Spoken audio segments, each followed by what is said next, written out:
There's an estimated $60 billion in gold and treasure sitting on the ocean floor right now.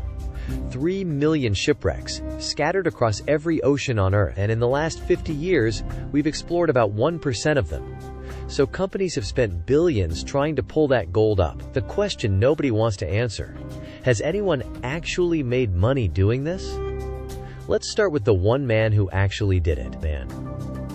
Mel Fisher was a chicken farmer from Indiana who became obsessed with a single shipwreck, the Nuestra Señora de Atocha, a Spanish galleon that sank off the Florida Keys in 1622, carrying 40 tons of gold and silver.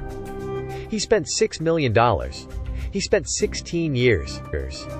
Every single morning, he told his crew the same thing: today's the day. For 16 years, that was a lie. In 1975, his own son Dirk, his daughter-in-law Angel, and a diver named Rick Gage died when their search boat capsized. Fisher buried his son and went back to searching. He fought all the way to the United States Supreme Court for the legal right to keep whatever he found. He won. Then, on July 20th, 1985, exactly 10 years to the day after his son died, his crew found the motherlode. $450 million in gold, silver, emeralds, and colonial artifacts. One of the most profitable treasure hunts in human history. But here's the thing about Mel Fisher: he's the exception. Almost everyone else who tried this lost everything. Take Tommy Thompson, a brilliant engineer who found the SS Central America in 1988. A ship that sank in 1857, carrying 30,000 pounds of federal gold. 161 investors gave Thompson $9.4 million. His team recovered over $100 million in gold. It was a triumph. Then Thompson sold $52 million worth of gold and paid his investors nothing. When they sued, he disappeared, lived under a fake name in a Florida hotel. When police finally caught him in 2015, they asked where 500 missing gold coins were. He said they were in a trust in Belize. He sat in prison for 10 years rather than reveal the truth. He was released just last month, March 2026, at age 73. Those coins are still missing. But Thompson is just a con man.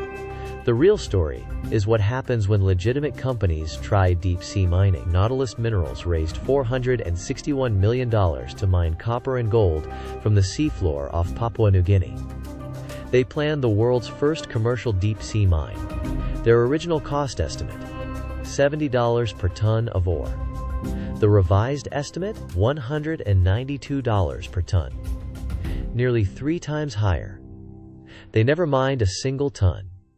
The company went bankrupt in 2019, but the real victims were the people of Papua New Guinea. The government invested $120 million of public money in a country where more than half the population lives in poverty. That money vanished.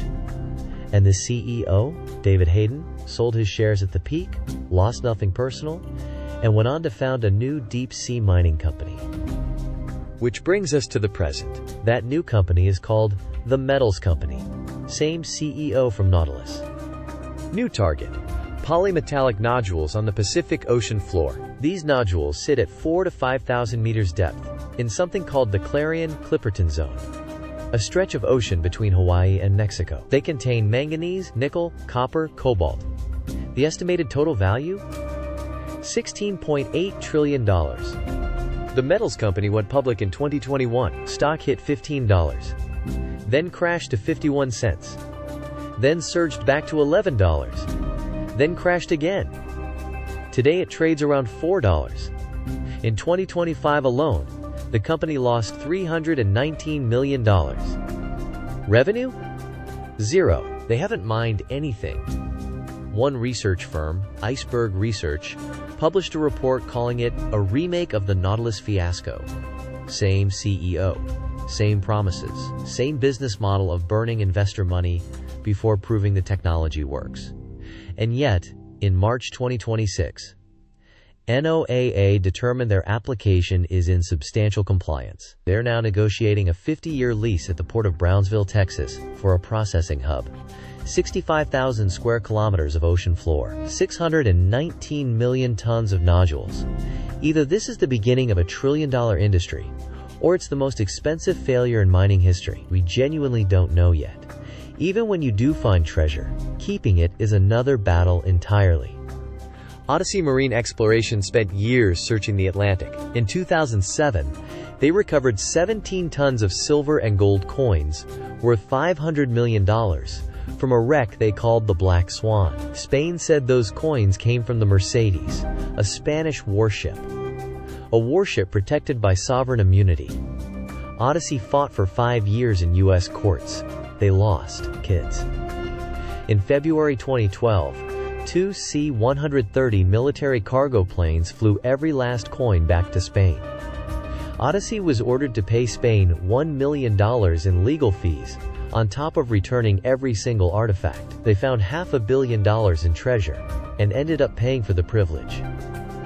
Then there's the San Jose Galleon off Colombia, estimated at $17 to $20 billion. In 1979, a salvage company got a 50-50 deal with Colombia. Years later, Colombia changed the terms. 5% finder's fee. That company filed a $10 billion claim at the International Court. The treasure is still on the ocean floor. First artifacts came up in November 2025. But nobody knows who will ultimately own it. New technology is changing the equation. AI-powered autonomous underwater vehicles can now operate at 1,500 meters for 72 hours straight. No human pilot, no tether. They survey 3 times faster than traditional ROVs and reduce vessel costs by 30%. The AUV market exploded from $2.4 billion in 2024 to an estimated $5.7 billion by 2029. Japan is testing commercial nodule extraction at 6,000 meters depth, targeting 2026 for full-scale operations. China deployed a mining vehicle called Kai-202 that dove to over 4,000 meters. These countries aren't waiting for international permission, but 37 countries have called for a complete ban on deep-sea mining. 65 major companies, including Google, Apple, BMW, Volvo, Samsung, and Rivian, have pledged never to buy minerals from the ocean floor. Greenpeace activists physically scale research vessels. The Pacific Island nations formed a coalition to stop it. The International Seabed Authority has been negotiating mining regulations since 1994. 32 years later, the draft is still heavily bracketed. No consensus, 0 commercial licenses issued. So let's answer the question: is deep-sea gold mining profitable? $60 billion in treasure on the ocean floor, $2 billion recovered in 50 years. That's 3%. One success story, Mel Fisher, took 16 years and cost 3 lives. The rest, bankruptcies, fraud, legal defeats, and billions in investor losses. Nautilus burned $461 million. Thompson stole from his own investors.